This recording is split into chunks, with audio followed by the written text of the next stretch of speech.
Assalamualaikum warahmatullahi wabarakatuh. Halo teman-teman. Jadi, kami di sini akan menjelaskan tentang hasil diskusi kami yang berjudul merancang dan menyusun alat evaluasi secara umum dalam proses belajar IPS di SD. Baik, yang pertama itu tentang pengertian evaluasi. Apa sih pengertian evaluasi itu? Jadi, evaluasi atau penelitian adalah suatu proses sistematik untuk mengetahui tingkat keberhasilan dan efisien suatu program. Jadi, pada dasarnya yang dimulai adalah program, yaitu suatu kegiatan yang telah direncanakan sebelumnya, lengkap dengan tujuan dari kegiatan tersebut. Pada program yang berkelanjutan dan berulang-ulang dalam melaksanakannya, jelas sangat dibutuhkan adanya evaluasi sehingga dapat diketahui efisien atau tidak program tersebut. Selain itu, adanya evaluasi dapat diketahui apakah tujuan dapat tercapai atau tidak. Jika tujuan tercapai dengan sebaik-baiknya sesuai program yang direncanakan, maka dikatakan berhasil. Setiap program mempunyai tujuan yang telah ditetapkan. Oleh karena itu, kegunaan utama dari evaluasi adalah untuk pengembalian keputusan dan pertanggungjawaban terhadap setiap kegiatan yang telah dilaksanakan. Nah, selanjutnya ada syarat-syarat tes yang baik. Tes yang baik mempunyai beberapa syarat-syarat penting sebagai berikut. Yang pertama, harus valid atau hanya mengukur apa yang hendak diukur. Tes untuk bidang studi IPS, setiap butir soalnya harus mengukur hanya pengetahuan IPS saja. Namun, kadang-kadang tidak semua soal yang ada hanya mengukur pengetahuan IPS. Ada beberapa soal yang sebetulnya mengukur pengetahuan agama atau bahasa.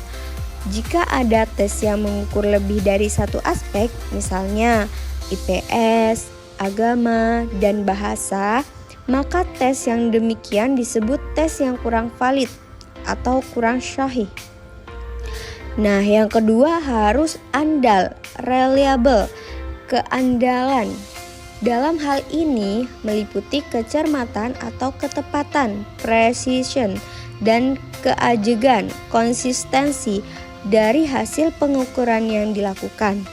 Sebuah tes dengan jumlah butir soal mempunyai tingkat kesukaran sedang tentu akan memberi informasi yang teliti dibandingkan tes yang soalnya sedikit dan tingkat kesukarannya rendah, musah atau berat sukar di luar target.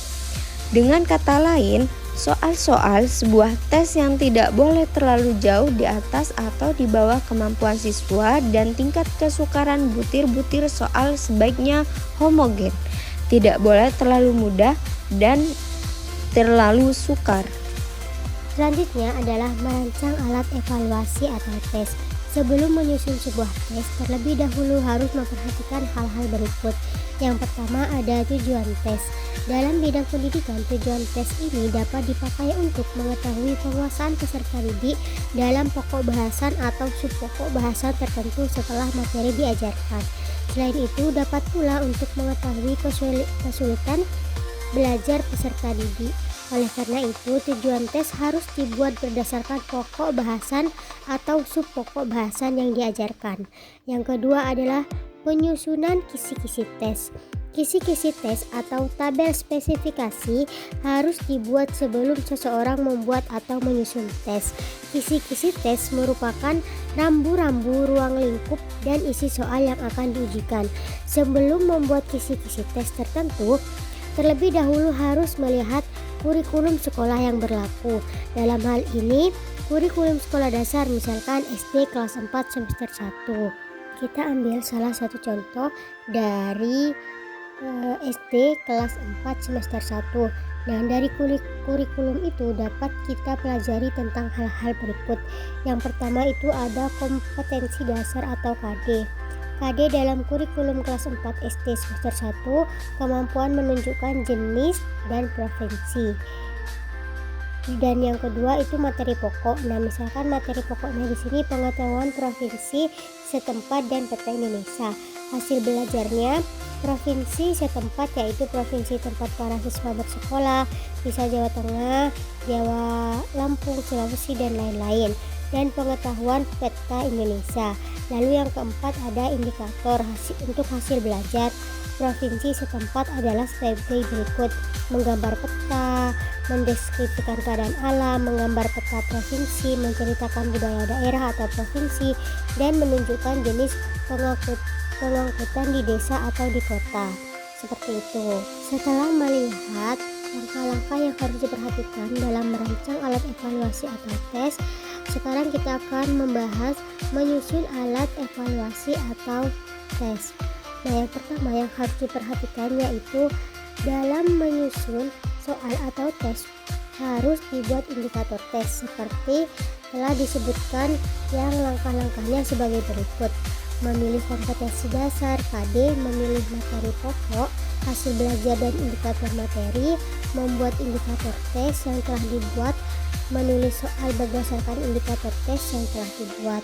Lalu yang kedua ada memperhatikan kriteria indikator tes yang baik. Yang pertama di sini ada membuat ciri-ciri indikator dari yang hendak diukur, membuat salah satu kerja operasional yang dapat diukur, berkaitan erat dengan materi pokok hasil belajar beserta indikator materi, dan dapat dibuat soal. Lalu yang terakhir ada memperhatikan kriteria pokok penulisan soal. Nah, di sini banyak sekali kriterianya, yaitu harus sesuai dengan indikator tes, pokok hal harus dirumuskan secara jelas dan tegas. Pernyataan yang ada pada pokok soal atau pada pilihan jawaban harus singkat, padat, dan jelas. Pokok soal jangan memberi petunjuk ke arah jawaban yang benar. Pilihan jawaban harus homogen dan logis ditinjau dari segi materi. Panjang rumusan pilihan jawaban harus relatif sama. Pilihan jawaban jangan menggunakan pernyataan semua pilihan jawaban salah atau semua pilihan jawaban benar. Lalu pilihan jawaban yang menggunakan angka harus diturunkan dari kecil ke besar. Setiap soal harus mempunyai satu jawaban yang benar atau paling benar.